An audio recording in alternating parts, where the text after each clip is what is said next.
that I end up doing start with me staring confusedly at the screen, wondering if we are yet live, which this one probably will do as well. I think that means that we are live. Good. So I will Councilor Flaherty, I'll spotlight you for folks. Take a few minutes, introduce yourself, talk about what you've been working on, what you plan to do, and then we'll move from then to some Q&A. Well, thank you, Jonathan, and thank you to the folks at Ward 4 for taking time out of your schedules to be here this evening, give me an opportunity to introduce, or in some instances, reintroduce myself to folks and ask for your consideration for the Ward 4 endorsement. I've had the honor and privilege of serving as your at-large city councilor, born and raised in the city, raised in South Boston. I grew up in the Old Harbor housing projects and have raised 4 children of my own that attended the Boston public schools. And I was the one that defeated the irascible Dapper O'Neill and was sworn in 2000. So when I was elected, I had ushered in a new era of progressive politics in Boston.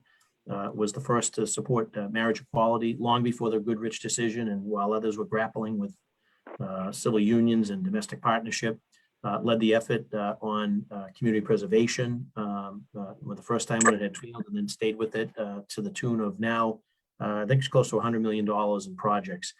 Led efforts on the council with respect to, more recently as the chair of government operations, of course, led efforts around linkage in IDP, inclusionary zoning, short-term rental ordinance.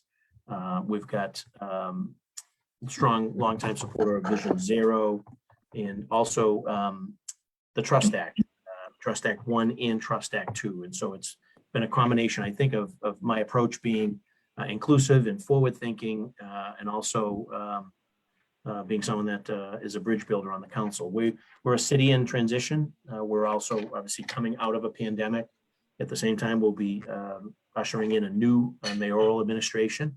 We'll have at least 5 new members of the Boston City Council to join 3 members that are currently only in their first term. So there'll be 8 of 13 members that will have 1 term or less of experience. So if there's ever a year where we need experience and mentorship and guidance and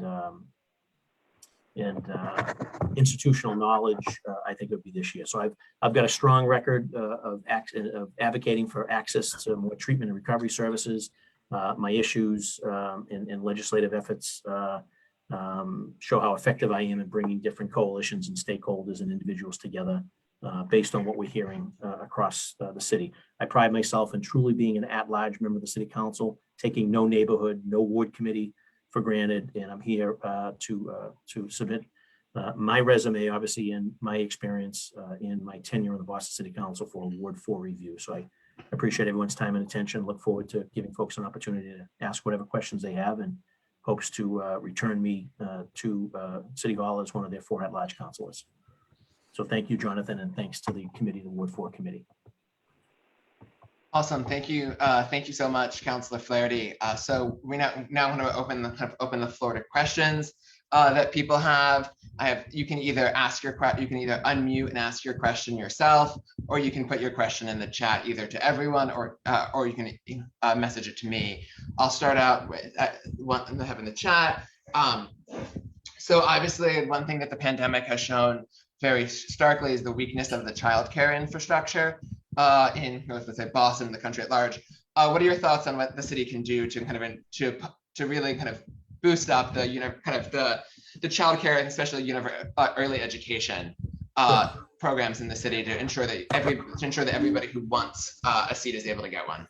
Well, the folks should know, obviously, I've been recently selected to be the chair, City Council's chair on COVID recovery fund. So I've been a long time supporter of universal pre-K, a reality in Boston that we need to continue to target investments and expansion of the number of available seats and also eligible providers in the city. We saw it right as the pandemic started, Jonathan, so it's a great question. We saw, as things started to take off, that was the thing that was hit the hardest. There were folks that were being required to work, whether it was frontline or first line responders, and yet had nowhere, quite frankly, to have someone take care of their children. So I wanted to explore the idea of creating more vouchers for more flexible childcare options, and also work closely with the Childcare Entrepreneur Fund, facilitated by the Mayor's Offices of Women Advancement and Economic Mobility Lab. As our K to 12 schools see declining enrollment, we should be exploring ways to retrofit existing schools and place early childcare locations across the city. So that's something that I've been a strong and longtime advocate for. And clearly, as these federal funds are coming in as part of COVID recovery, and being the chair of that committee and working clearly with the appropriate parties, I'll be advocating to make sure that funding gets to that area as well. Great, thank you. I have another question in the chat. So one thing that's been in the news a lot lately is the state of the Boston Police Department. What are kind of your top priorities, or kind of your thoughts when it comes to reforming the Boston Police Department in the wake of recent scandals? Sure. Well, we heard loud and clear from our police and also from public health and other public safety officials is that oftentimes our offices are responding to, there could be substance abuse issues or mental health issues. So making sure we have appropriate funding with respect to the best teams and trying to at least get folks struggling with mental health and substance the appropriate care. We also need to engage our youth workers through the Boston for Centers of Youth and Families. I often times found in my time that street workers add tremendous value, as well as coaches and mentors, that keeping kids busy, keeping them off the streets. One thing we could do is invest in full-time jobs for youth, not just summertime jobs, but year-round jobs for our youth. And obviously continue to work with our police department to get some of the costs, in particularly around overtime, under control. One of the things that folks fail to recognize is the attrition rate. We had 3 or 4 classes that were about 110 cadets wide during the Clinton administration, and most of those individuals are coming up to mandatory retirement at age 65. And the backfill hasn't kept up with that. So we're putting more pressure on districts, particularly the busier districts like B2, B3, C11, to some degree, maybe D4, but the bigger ones and our captains in our local police are stretched to make sure that we're covering the minimum shift. So clearly we all have our part at stake here. We're also blessed, arguably, to have one of the best police departments in the country. And it's driven because of our community policing model. It is a model across the country. So we're fortunate to not have to be dealing with some of the issues that other jurisdictions are dealing with. But are we perfect? Is our police department perfect? No, it's not. Can we always do better? Absolutely. But we have a lot of very committed and highly trained individuals, men and women of the Boston Police Department, that do a great job on behalf of all of our neighborhoods. And when I hear from folks across the city, that's what they're telling me. They would like to see more offices, more walking beats, more bicycle offices on the bicycles. So it's you get pulled in a couple different directions there. But again, as a citywide city councilor, my responsibility, particularly on the budget side, is to make sure that we're putting something that's fiscally prudent and responsible. And can we do a little bit better? Yes, but I think all in all, we're in pretty good shape compared to other cities our size and bigger. Muted. Okay, so I'm going to ask one question in the chat, and then I'll go to, I see Karen Pressman has her hand up, and then I'll go to her. So the question in the chat from Janet is about when are libraries going to open again? That's a great question. Obviously, we get the May 29th deadline the other day in terms of talking about getting reopened. I think sort of on par with our community centers and our schools. They're an integral part of obviously the education of our children, many of whom have been arguably stuck at grade level throughout the pandemic. But also you think about our libraries and the role that they play in our communities and the spinoff from that. And so I will get an answer for that chat request. And then Karen, and then Pressman had her hand up, and then Carol Lasky. Hi, thank you very much for allowing me to ask some questions. I have 2 questions for you. They're not exactly in the same areas, but maybe you could answer them. One is in regard to affordable housing. As you probably know, in the South End, we did a lot of work in the 70s to get affordable housing here, and we had a number of HUD projects and other federal projects that allowed for affordable housing to be built and also developed in the South End. So the Tenant Development Corporation right now is under assault, basically, in terms of their being able to keep their affordable housing, as will others as the regulations sunset. So I'm wondering how you're thinking about that and whether that's something that you can help us to maintain within our communities, the affordable housing that we have now, as well as increasing it. That's one question. The other question was whether and what your thoughts are about making sure that people who are in need of recovery from substance use can again reuse Long Island. That it was shut down. Marty Walsh made a commitment to open it up. I know there are problems with the bridge in Quincy, but what are you thinking about doing to make sure that people have a place to go for recovery? Thank you. Couple things. Obviously, I've been a long-time supporter of our co-ops and also tenant protection measures that we've put forward in the city, and clearly been opposed to the way that the AMI currently is configured, which we factor in sort of Boston, Cambridge, Quincy metro area, which isn't necessarily fair and doesn't give the full picture to sort of what's happening here in Boston. As a city council, I've been a longtime vocal of increasing linkage in IDP as it pertains to the Article 80 developments and large scale projects to make sure that not only are we getting a greater contribution from the developers and their investors, but also that we're sort of spreading out that AMI. So because we're becoming the city of the very rich and the very poor, and I think that we should have sort of a more fair and balanced combination, if you will. And also I've talked about lowering the threshold less than 100,000 square feet and have it be sort of a scale to try to capture as much as we can. We saw situations this year, Councilor Flynn and I, where people were being cute, they were building just under the 9 units, so it wouldn't trigger affordable units. So things like that, and just having the flexibility, and also being a strong supporter of the Neighborhood Homes Initiative, the Acquisition Opportunity Program, and the 1+ mortgage program have all helped. Shifting gears to Mass and Cass and other surrounding streets that have to deal with the opioid crisis. I've been a longtime supporter of treatment on demand, make sure that we make beds available and that the beds are ready when the person's ready for recovery, not come back tomorrow or wait for next week. We need to decentralize the services. Clearly, if we go to the island, maybe if it's by bridge, we're talking a minimum of 6-7 years, and that's depending on whether it gets litigated, and or our acting mayor had mentioned the other day about maybe doing some type of ferry service. In any event, we need to do a census down there, find out exactly where everyone's from, and also get some partners. We have a regional problem that deserves and demands a regional solution. And unfortunately, it's come down to just Mass and Cass. And so doing the best we can to turn things around down there, I think by decentralizing, declustering, and breaking those services up may, in the long run, lead to more folks getting recovery. I don't see a lot of recovery taking place down there. And it's becoming more obvious that more resources are needed. But it's not just a Boston problem. I think if you census and poll down there, I want to say probably 2/3 of the individuals are probably not even from Boston. And I think we need some help from our counterparts that represent some of our suburban communities to step up to the plate and to help us help these people in the neighborhoods, quite frankly, that have been dealing with all the activity down there. Thank you. And then Carol, you had a question.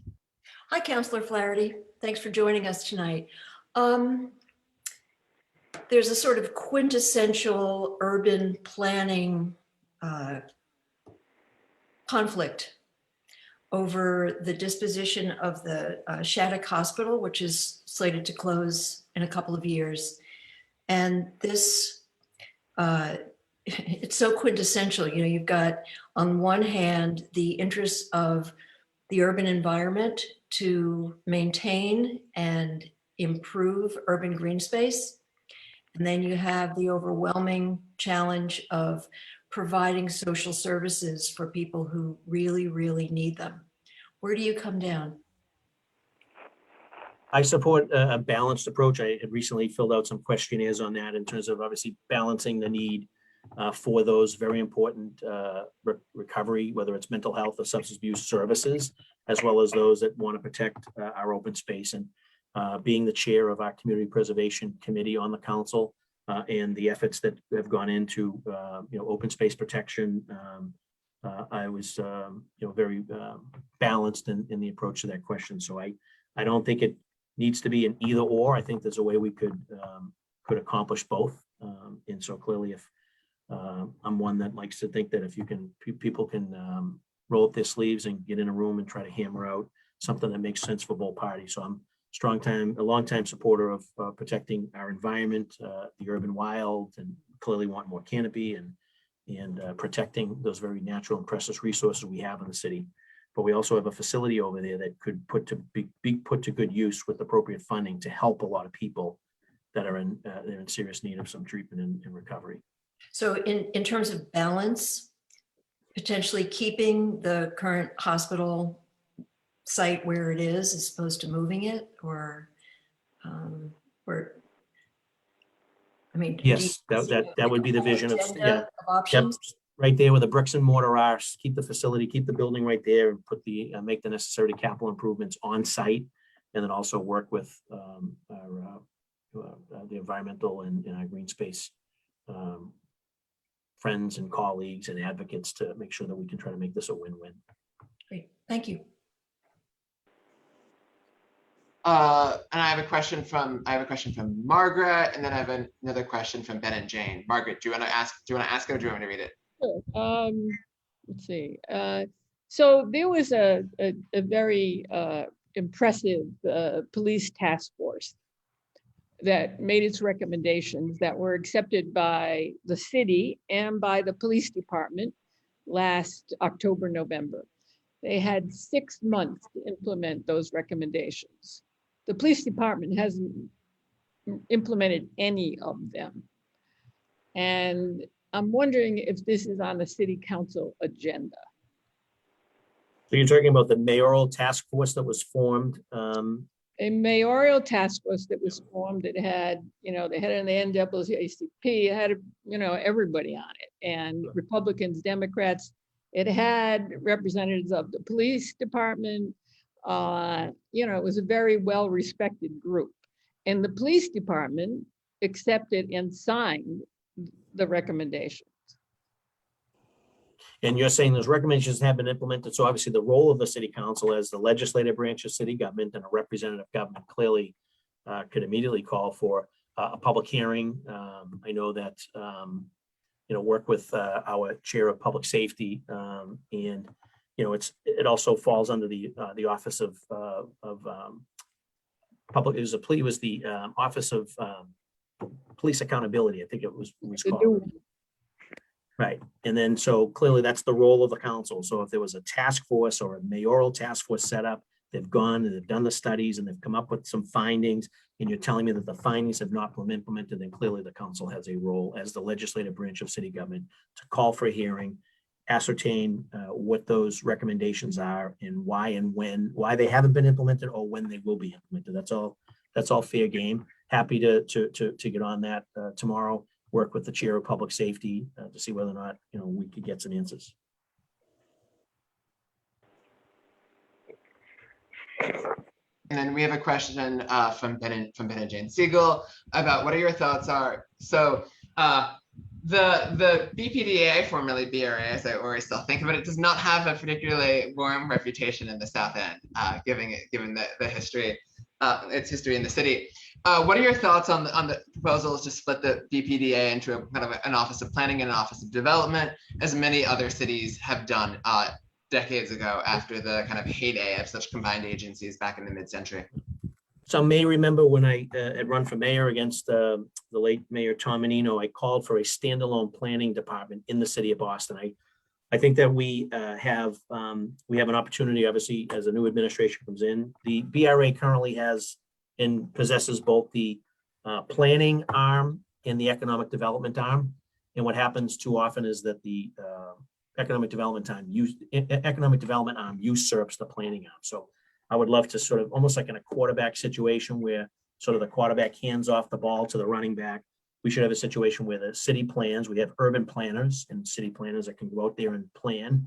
And then they hand the plan off to the economic development team. And I think that would be sort of a great way to address sort of the feeling that, again, the economic development arm usurps planning, or it's who you know or who you hire, or the cake is baked. So in order to sort of restore some transparency into the process, having a standalone planning department, either within the BRA and or outside of the BRA, and then they create the plan, and then they hand the plan off to the BRA to implement, because the BRA actually has some very effective and creative economic development tools. So we don't want to sort of get rid of that, but I think there needs to be more of emphasis on planning. I will say under the newer BRA, in terms of the Walsh administration, I think they've worked more collaboratively and more transparently with communities than the previous administration. And that's just from someone that's had a front row seat and served under both administrations as to how development was done.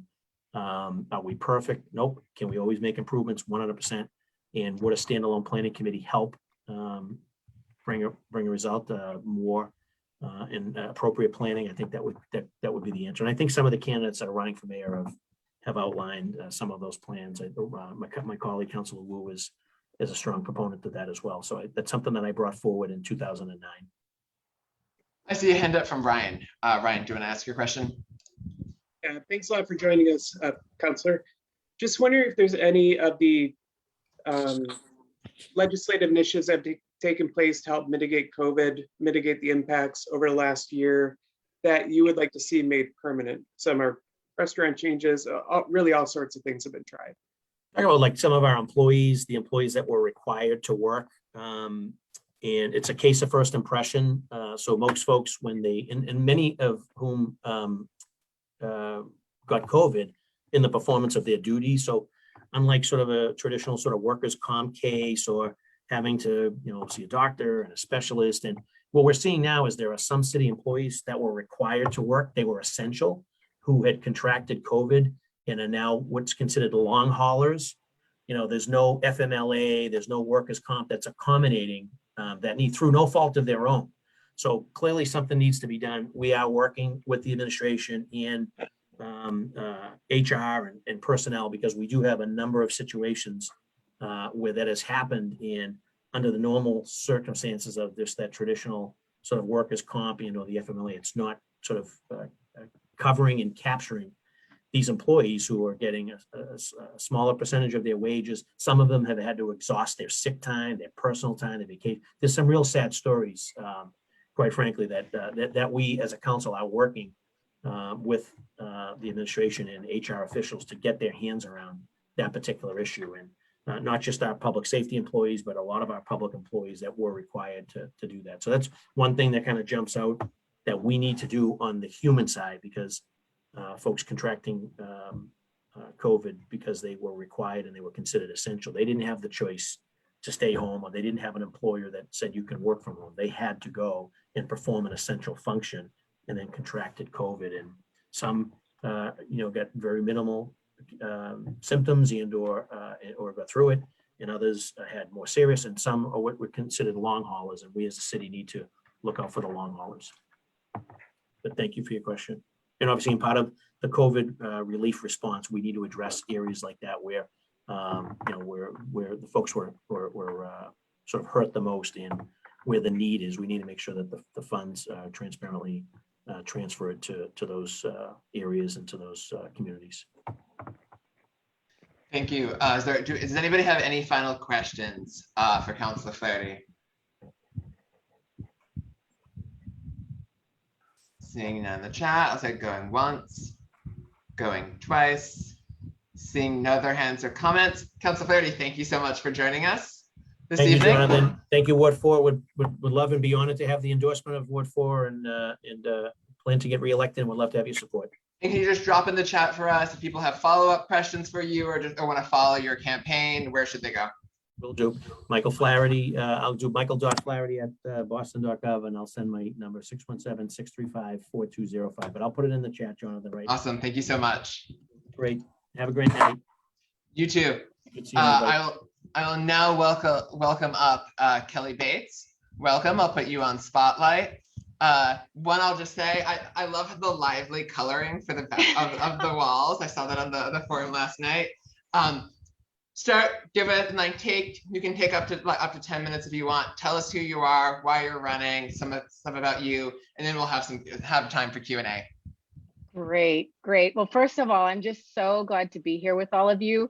Although it's really beautiful out. So, I hope you get outside if you haven't already today, because this is quite a day for us, isn't it? I don't know about you all. It just feels great given the last couple of years that we've had. And yes, I'd love to share more about my background and also looking forward to the dialogue, the questions. I really hope this can be a conversation.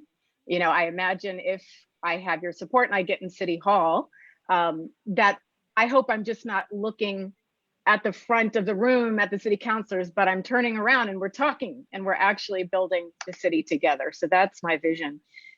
Kelly Bates, for those of you who don't know me, and I'm running for city council at large.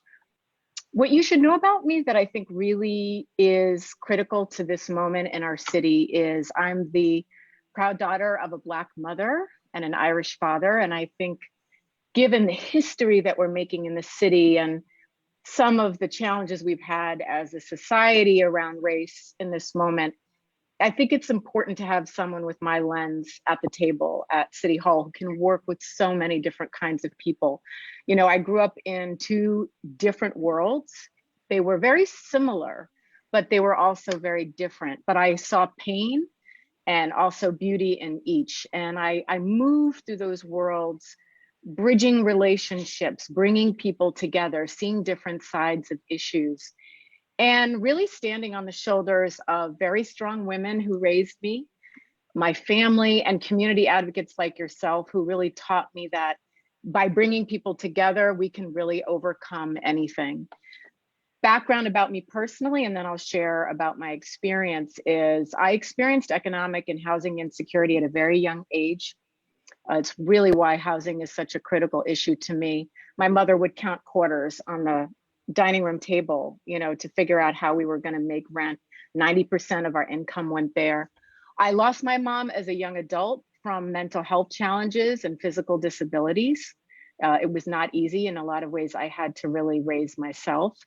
And I witnessed a lot of death, a lot of addiction in my family from drugs and alcohol and trauma, which is why I'm so deeply committed to mental health, addiction support, support around removing addictions from people's lives. And I cannot pass Mass Avenue and Melnia Cass without, you know, deep tears in my eyes and knowing what is possible and what is within our power to help those who are experiencing homelessness and addiction in our city. We have not done enough, and I'm really committed to that issue. We know that COVID has been difficult for us. It's really ravaged our public health. We know families can't live in the city anymore. They can't afford to stay in the South End or many of the neighborhoods that you represent with neighbors that they love, you know, and I'm really running to change that and to have a swift economic recovery that's going to work for everyone. We've got to repair. We've got to reimagine what our future is going to be like. I have about 25 years of experience that I would bring to City Hall. I'm a lawyer. I'm a crisis management leader, which I think is really important given the time that we're in. I have led social change organizations, and I'm a mom of a student who's always attended the Boston Public Schools. So I'm deeply committed to championing our public schools in this city. There's so much more that we haven't even touched there. I run a national racial justice organization right now. I'm the only person in this at-large race that can actually say I've trained judges and court personnel and police officers around how to eliminate racism and how to think about, as cities, how do we uproot institutions of inequity, whether that's race or income or sexual orientation or other kinds of inequities. And I've worked with people of all different backgrounds. I was the moving force to keep our libraries open. I organized our Rosendale Library neighbors and community members to keep Rosendale open when they tried to do all those cuts. Then I worked with other leaders to create a whole citywide response to say, no, in fact, we're not going to close any library. And if you know that fight, we won. And that Rosendale branch that I advocated for with others is now being renovated. And I was a part of that renovation strategy. I care deeply about libraries. My grandfather took me there every weekend, and being raised poor, frankly, it was one of the safest places that I could go to. I also fought to extend hospital stays for women after they gave birth. I got regulations passed so they wouldn't be kicked out of the hospital. Some of you may know that I worked on the laws in our state that prevent sexual harassment. I did that in the 90s. That became the benchmark for sexual harassment prevention laws throughout the country. And I also have worked to bring jobs to the city, advocating for more women and people of color to get jobs in construction. I've fought for healthcare benefits and nutrition benefits and rental benefits for low-income families and immigrants. And as a member of the External Advisory Committee for BPS, I ensured that as we made decisions about neighborhood schools, that we would always keep in mind quality and equity in every decision that we made.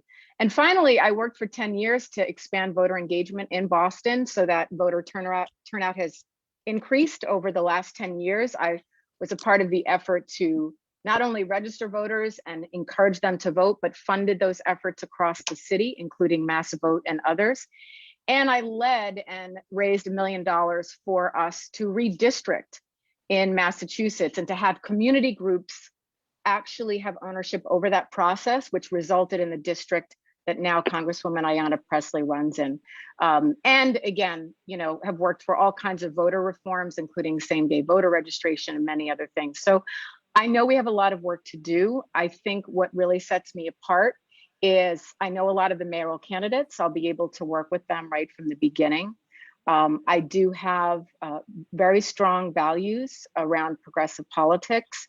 And I believe not only in excellent city services, because that's necessary given the moment we're in, but also about really making sure that we can harness this moment and really have communities come together across race and across income for the changes that we've been wanting to see. Boston should not be behind on policies. We should continue being in the forefront, and that's what I want to do, is to work with you on that. And very much excited to be here and really looking forward to just talking to you and answering any questions you have. Awesome. Thank you so much. So people, feel free to answer questions. People drop your questions in the chat or unmute and ask them if you have them. I see a question in the chat from Bob Barney. So you had talked about the kind of opioid epidemic, and especially at the intersection of Mass Avenue and Melnia Cass Boulevard. What would you want to see the city do differently, and what role does the state government, particularly the governor's office or even say the legislature, like what role do they have to play as well? Thank you for asking that question. I really, really appreciate that. I see it came from Bob, but I know it might be on other people's minds. First of all, I think we need at the cabinet level, and again, I know a lot of these mayoral candidates, I can work with them to do this. We need a cabinet member whose sole focus is looking at the interconnections of what creates homelessness in our city, and someone who can focus on homelessness, housing people, and thinking about the root causes of addiction, as well as mental health traumas that people have been through. So that person needs to work with the council, and we really need to have very specific targeted goals, I believe, to reduce homelessness in the city. I'd like to see numbers that we're aiming for that are very specific. I think we need to have pathways for recovery for people who are struggling with addiction, and we really need to invest in programs that allow us to do that. I believe we need to recreate that campus on Long Island. We really need that.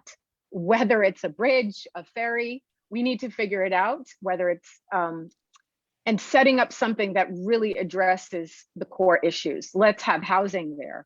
Let's think about homelessness services. Let's have places where people can take a shower, get a haircut, learn to have a job and learn the skills to have jobs that actually pay a livable wage. And let's train them for the jobs that are post-pandemic folks.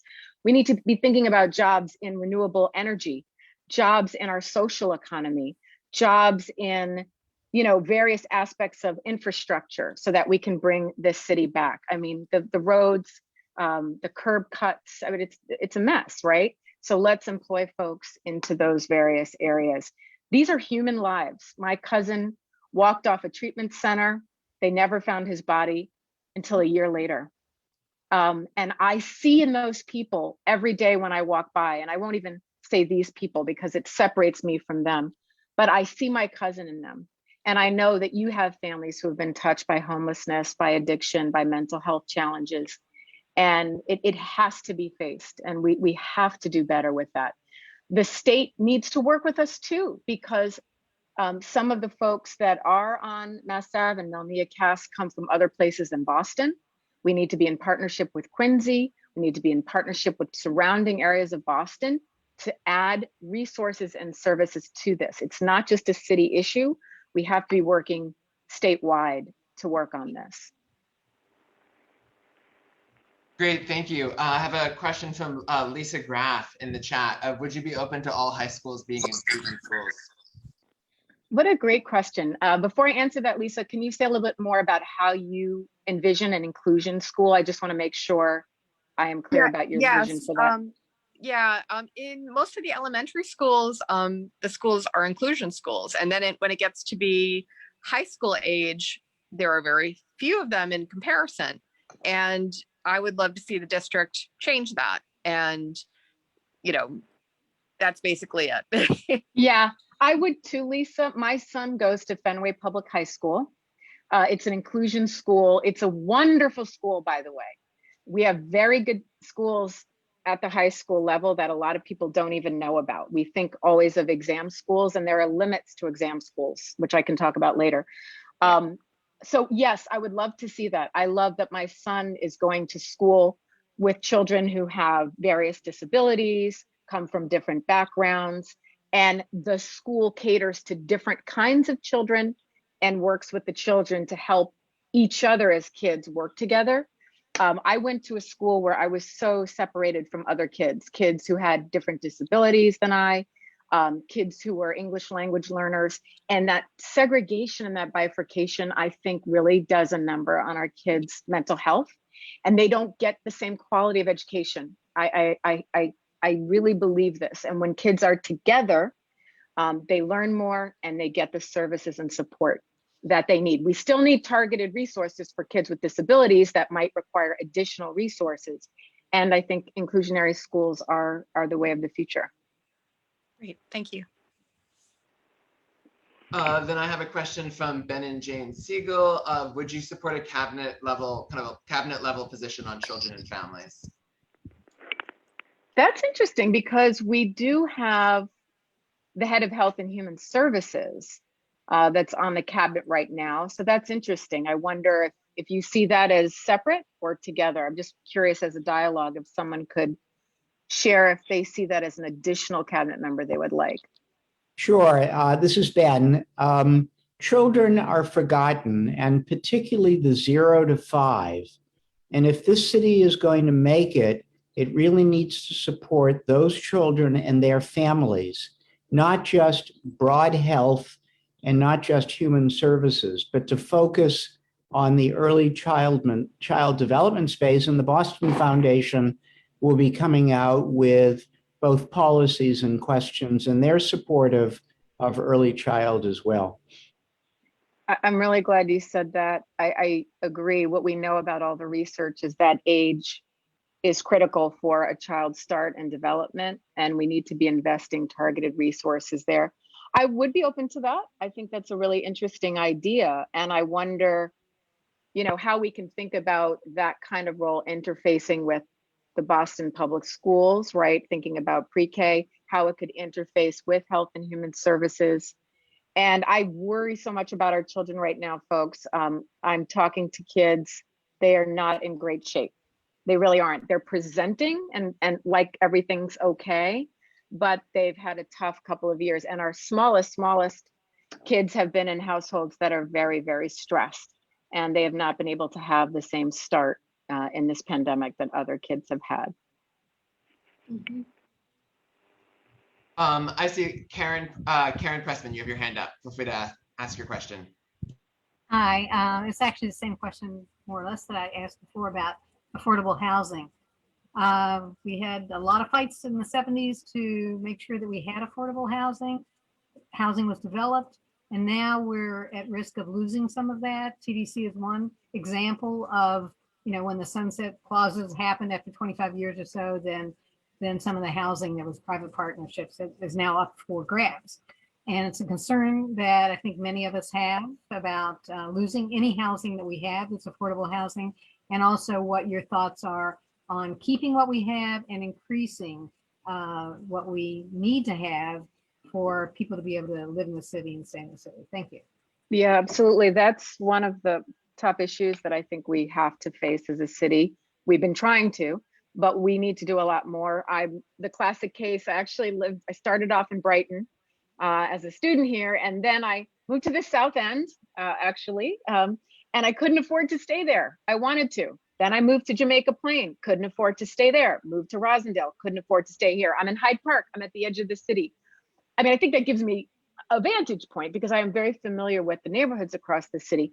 But it's sad to me that, so many people cannot afford to live in this city, right? And have to keep moving around and dismantling their lives and dismantling communities and neighborhoods.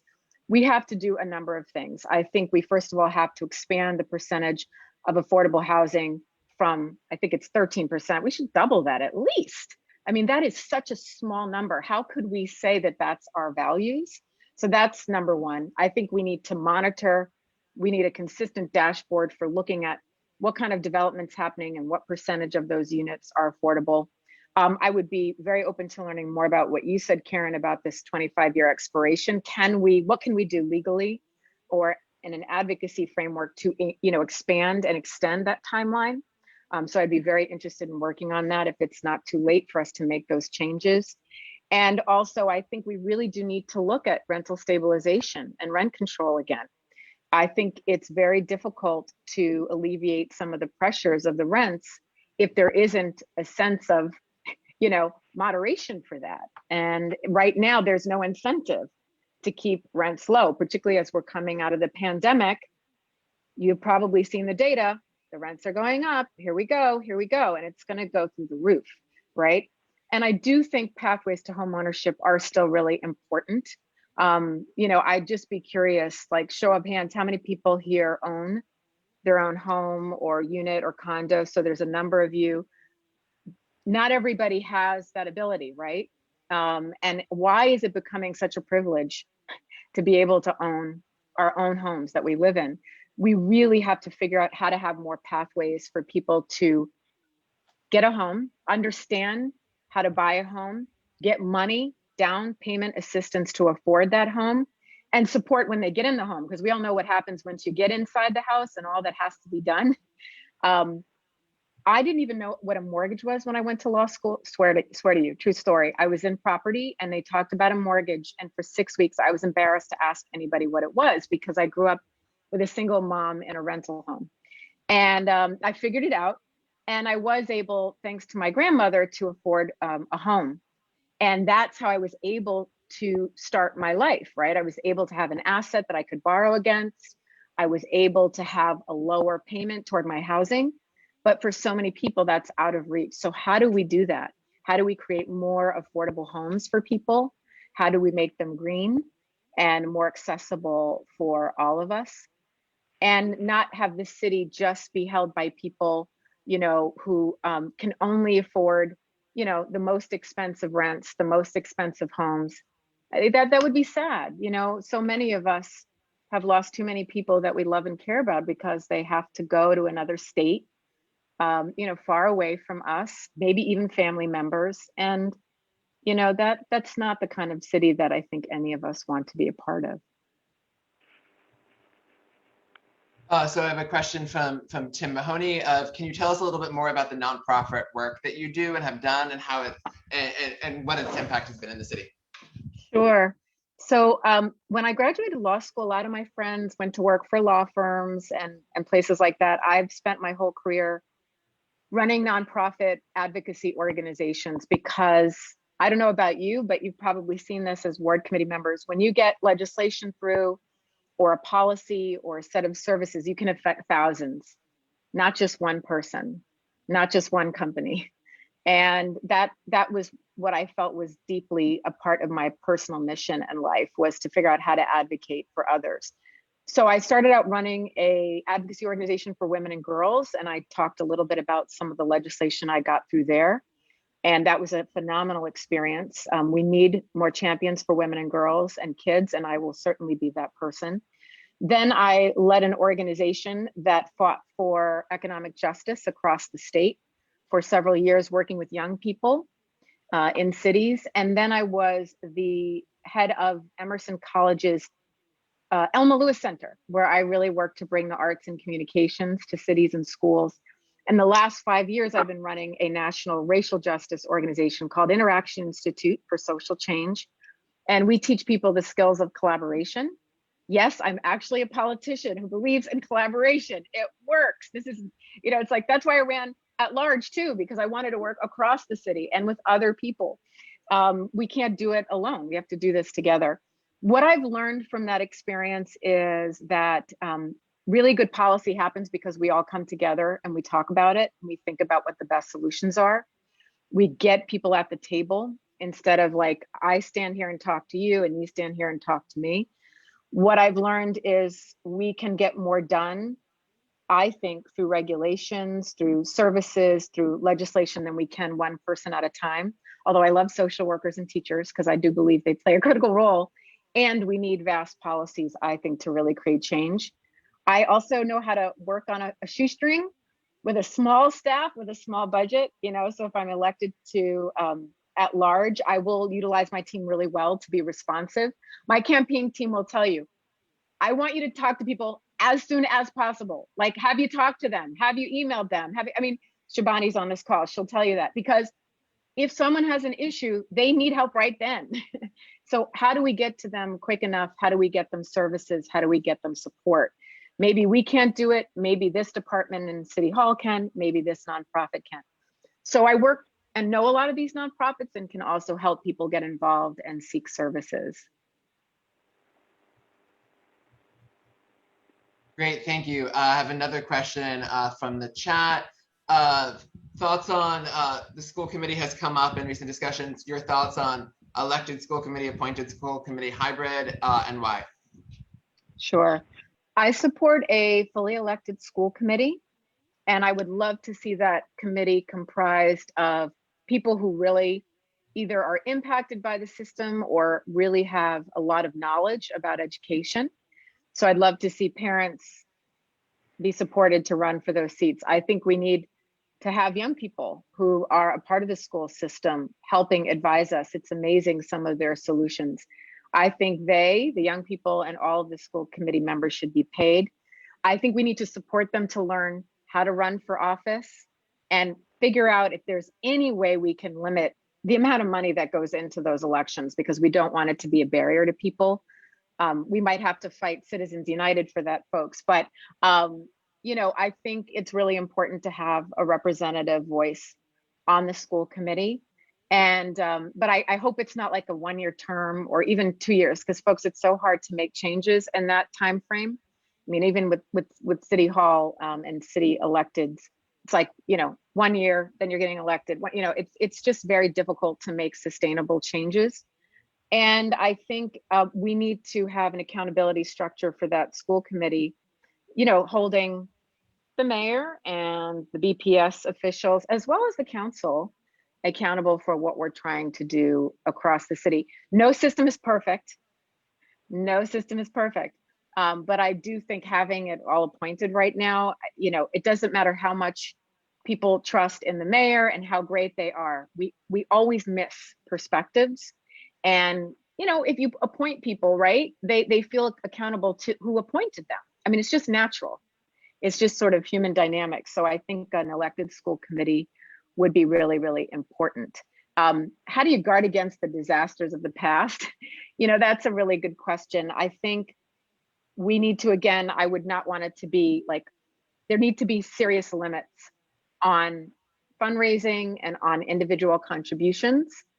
I think that we have to build a relationship between all of those who are working in the council and the mayor and on the school committee right from the get-go, that yes, we're going to be holding each other accountable, but the spirit of this is that we're actually working together for our children and really try to take the adversarial relationships out of this. This is not about grandstanding, this is about coming together for our kids. And I also trust voters. I think our voters and all of us are very smart, you know, and will elect people, I think, that have a vision forward for the city, voices that haven't historically been there. And, you know, this city is different than it was, you know, decades ago. And so I think there's a lot of lessons we can learn from that we can move forward into the future. Any other questions that people have, either in the chat or that you would like to ask yourself? You know, it'd be really cool to just hear a few of you unmute and just maybe say what a top issue is for you. You know, if you haven't been able to share yet or anything, just so I can take in what's important. Paul? Yeah, I have a question. The difference, as I saw it, between the Menino administration and the Walsh administration was that under Mayor Menino, if accessibility to information was not advertised, but it was available. I used to be able to go, for an example, to Court Street and actually get everything down to the school line item budgets. Under Mayor Walsh, they totally restricted public access to information across the board. Using the state thing, and Massachusetts has the most restrictive access to public information of any state in the union. What will you do to increase transparency? That's really important, Paul. I would work to make sure that we have clear guidelines for city departments about the sharing and of transparency of information and protocols. And we might have to get some things actually passed to do that. And maybe make sure that we have an office that's really dedicated to providing sort of a liaison role to getting that information out to the public. And now with things being online, there's no reason why we can't have more of that, Paul, available, you know, at people's fingertips. We have the technology to do that, and the city's been moving in that direction for a long time. And I know I do have to go to Ward 5 next. I wish I could stay with you all. No, I'll say as a parting thing, can you tell, if people want to learn more about your campaign, where should they go? And if you can just drop in into the chat. But you can both say that for those watching and drop it into the chat. Okay, we'll do that. We'll drop that into the chat. Please reach out. And it's just great to be with you all. Thank you. You're so dedicated for being here. Thank you. A round of applause for our speaker. Appreciate it. Awesome. Hope to have your support. We need you. Kelly, thank you so much for joining us. Thank you, Jonathan. Thank you for your leadership. Good night, everyone. Enjoy Ward 5. And then next up, we have invited Matt Thal from Fenway CDC to talk to us a little bit about an important piece of housing legislation currently pending in the State House that called the Tenant Opportunity to Purchase Act. I can give you about 15 minutes. Matt, so I'll put you on spotlight now. If you need to share a screen on anything, just let me know and I can give you power to do that. And unmute. I do.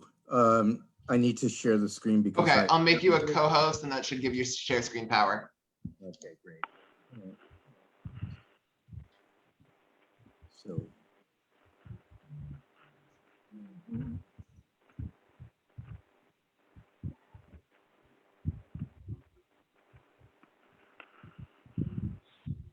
So I've just put together a little PowerPoint here about TOPA. I'm just trying to get my picture out of the PowerPoint. Thanks for the opportunity, Jonathan, to present. This is a really important piece of legislation. As Jonathan said, I'm on the board and vice president of the Fenway CDC. I am also the vice president of the Massachusetts Association of Housing Cooperatives. And I know several of my neighbors from the Fenskay Co-op where I live are on this call. So I'm very pleased to see folks. So in a nutshell, the Tenant Opportunity to Purchase Act was inspired and based on a 40-year-old ordinance in Washington, D.C. that would give tenants of multifamily properties, mostly apartment buildings, but other kind of multifamily properties that are put on the market, the first right to offer to purchase the property and a right of first refusal to match a third-party offer to buy the property. This has become increasingly important as we are seeing just tremendously accelerated real estate speculation in Boston and the community surrounding, but also around the state. Basically, TOPA is an anti-gentrification and an anti-displacement tool. Over time, TOPA could move hundreds of rented apartments out of speculation and into what we call the social housing space. And it would also provide home ownership opportunities for many, many renters. So the bill are identical bills in the House and the Senate. The lead sponsor of the House bill, the lead sponsors are Representative Livingstone and Rep. Rob Consalvo. Rob is newly elected freshman rep from Hyde Park. And he has worked for the city before. He was previously a city councilor. The Senate version is sponsored by Pat Jalen. TOPA is a local option bill. It would basically give the communities the option to adopt a local ordinance without the need to petition the legislature with a home rule petition. One of the key pieces of the bill is that the majority of the tenants in the property have to form a tenant association, and the tenant association acts on behalf of the tenants to assert the rights under the ordinance. Very briefly, tenant association would have 30 days to make the first offer when the landlord notifies them that the property is on the market. Landlord does not have to accept that. When the landlord enters into a purchase contract with a third party, the tenant association has 30 days to match that offer and to basically move ahead with attempting to close on the purchase. The tenant association can assign its rights to a nonprofit developer or to a local housing authority. Tenant association can also form a partnership with a private or a nonprofit developer. The housing that is transferred to the tenant association or its designee has to remain affordable for the long term, with one exception: when the tenant association is acting entirely on its own and forms a limited equity co-op. In effect, a limited equity co-op will generally mean that the housing will remain affordable for the long term. If the tenants exercise their right of first refusal, they have to put down a sizable earnest money deposit. They have 90 days to arrange financing and do the inspections and determine the costs of repairs and do everything else that is typically in real estate referred to as due diligence. And so within that 90 days, after doing all of their due diligence, the tenant association decides that it doesn't want to move forward with the transaction. it can get the deposit refunded. Otherwise, if they move forward, the deposit becomes non-refundable. And basically, the tenant association or their designee have 160 days to close on the purchase, meaning from the date that they sign the purchase and sale agreement with the landlord, they have 160 days to actually take possession of the property.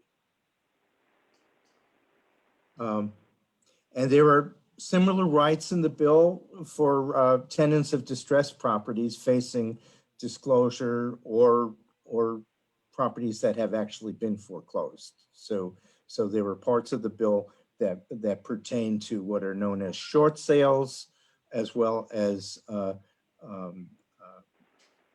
rights that tenants have in a foreclosure auction. There are a number of different kinds of properties that are exempted under this. Properties owned by small property owners. If the landlord is selling to an immediate family member at a below market price, that property would be exempt. Subsidized residential properties and institutional residential properties. And the list is longer, but the specifics all fall within these categories.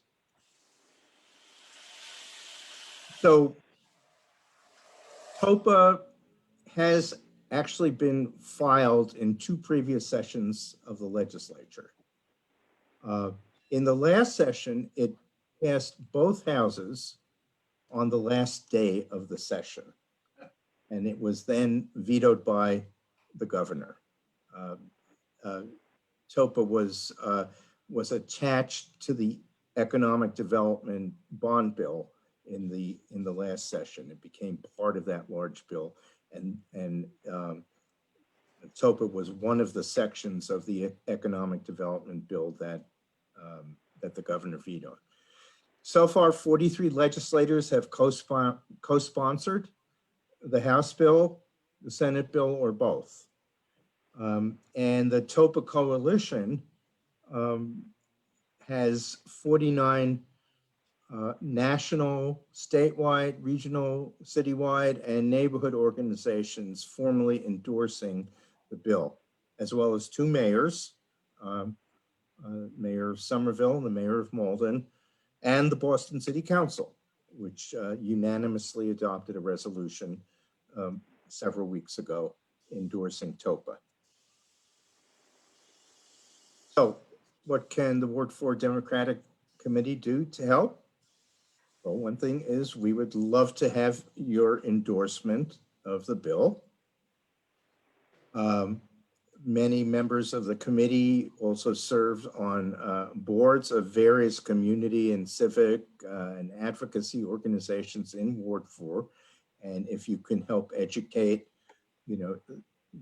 the organizations, fellow board members of organizations you sit on about the bill and get their endorsement, that would be very much appreciated.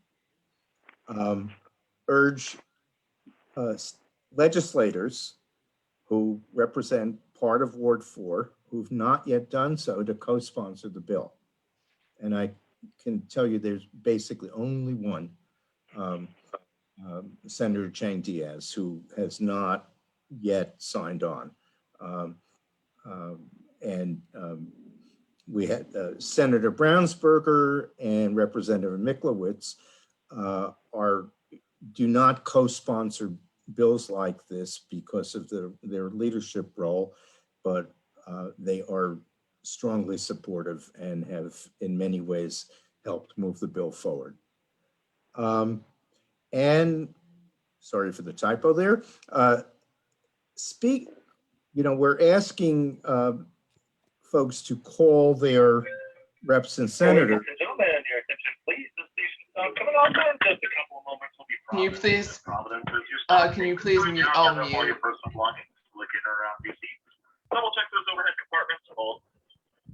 Thank you. Mute it.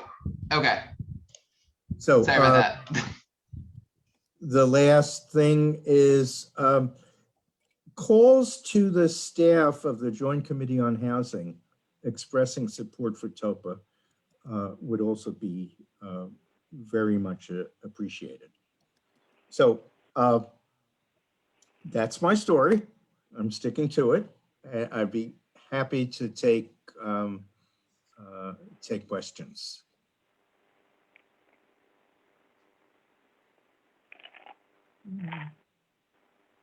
Really trying to get- Awesome, thank you so much. Does anybody, if you can unshare the screen, and I can see if anybody has questions before we then move to the next part of our agenda.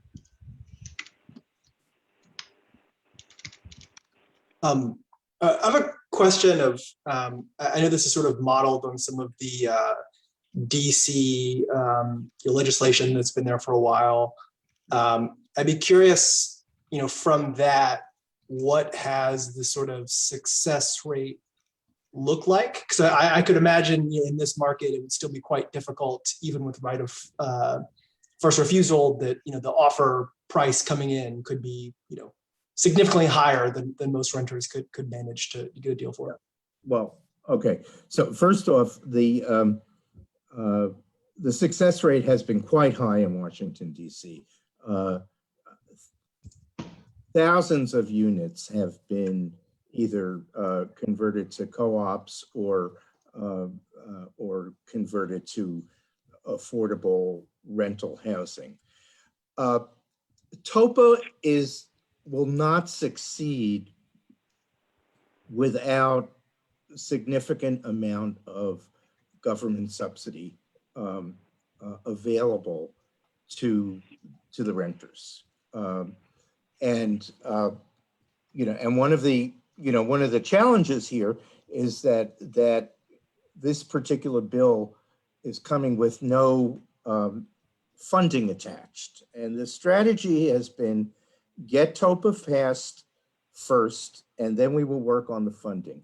Now, there are a number of cities, and Boston in particular, that have been putting a good deal of city-controlled housing resources into the acquisition of occupied rental housing. The city of Boston has a program called the Acquisition Opportunities Program.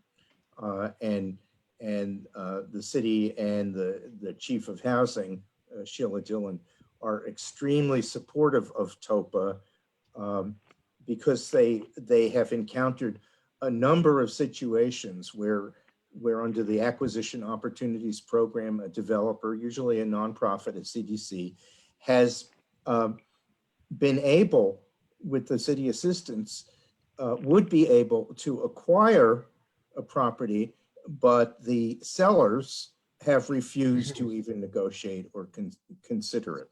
So in a number of places, TOPA would really expand what the locality is doing. Somerville is another city where they're making a lot of local resources available.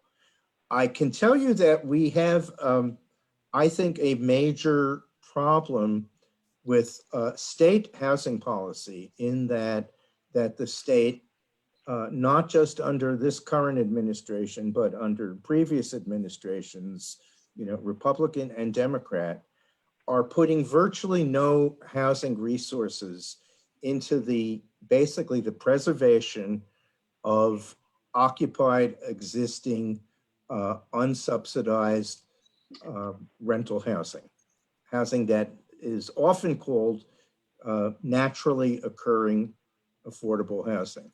So this is a bigger issue out there, but TOPA, getting TOPA passed is going to lead the way, I believe, to future funding of housing resources for this type of activity. I will bundle, we have a few questions in the chat and I'll bundle them together. So Carol, from Carol Lasky, what's the most common objection that you encounter to TOPA? Related to that is Kim Vermeer's question of what did Governor Baker say was his objection to the bill? when he vetoed it. And then Ryan Hatcher asking, are most of the success cases via partnerships with nonprofits? Okay, let me start with the objections. So the objections are coming really from the organized real estate interest, most vocally from a group called Mass Landlords and also the Small Property Owners Association. The Greater Boston Real Estate Board has been a little more private about it. Well, there are essentially two objections.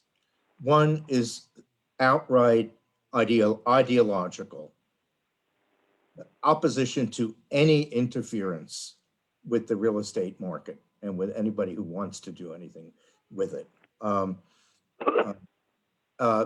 The other substantive objection is that the timelines that are in the bill, giving the tenants the time to form the tenant association and to respond to a third-party offer, as well as the timeline for the tenants concluding their purchase, are too long and onerous. Our position is that these are timelines that are typical of standard commercial real estate transactions where the buyer is using both cash, equity, and financing from a conventional lender. What we are seeing, certainly in Boston, but actually throughout the state, is a whole proliferation of all cash sales. And a lot of these cash sales are from hedge funds, Wall Street investors, out-of-state investors, often international investors. And yes, they can move very quickly because they are not troubled by the usual annoyances of having to get an appraisal, having to do an environmental assessment, having to assess the condition of the property and determine what kind of immediate repairs are needed. Largely because many of these purchasers are really looking to flip the property, to either convert it to condominiums or to upgrade it to high rentals. I mean, you heard Kelly's story before of moving from neighborhood to neighborhood to neighborhood as the rents kept going up. So that's our position. The governor's veto, his veto message was really peculiar. The veto message was that given the tremendous housing shortage and the need to produce more housing, imposing these types of restrictions would somehow slow down the production of new housing. And I can tell you frankly, that makes absolutely no sense because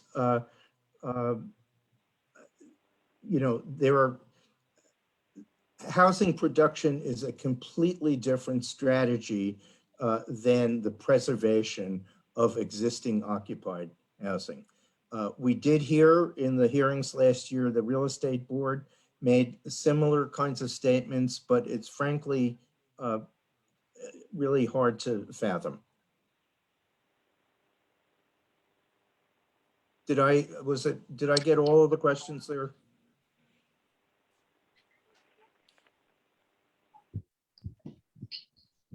So, hi, Matt. This is Kim. I can't. I'll just say for people that early in my career, I worked in Rhode Island, and they had a right of first refusal law for tenants in mobile home parks, manufactured. Yes, we have one here too.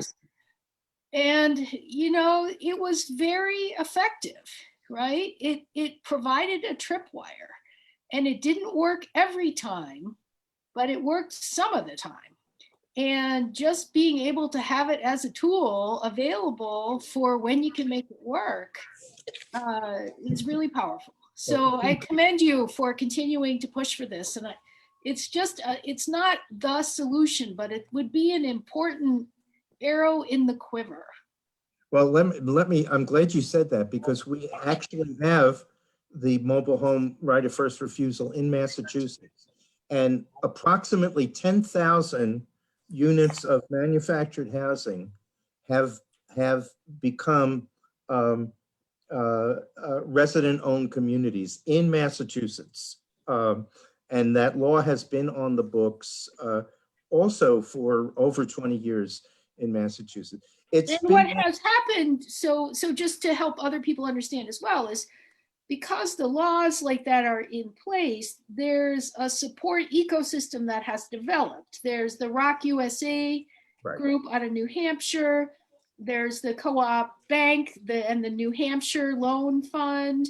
There are technical assistance providers to help owners, residents organize and buy. So putting a law like this on the books, that infrastructure might not be in place today, but by having it there, it would create the opportunity that would allow an ecosystem to develop around it to make it happen. You're absolutely on target with that. And any other questions that people have before we then wrap up this part of the meeting? Hearing none, can I have a round of applause for our speaker? Thanks, Matt. Thanks for your work.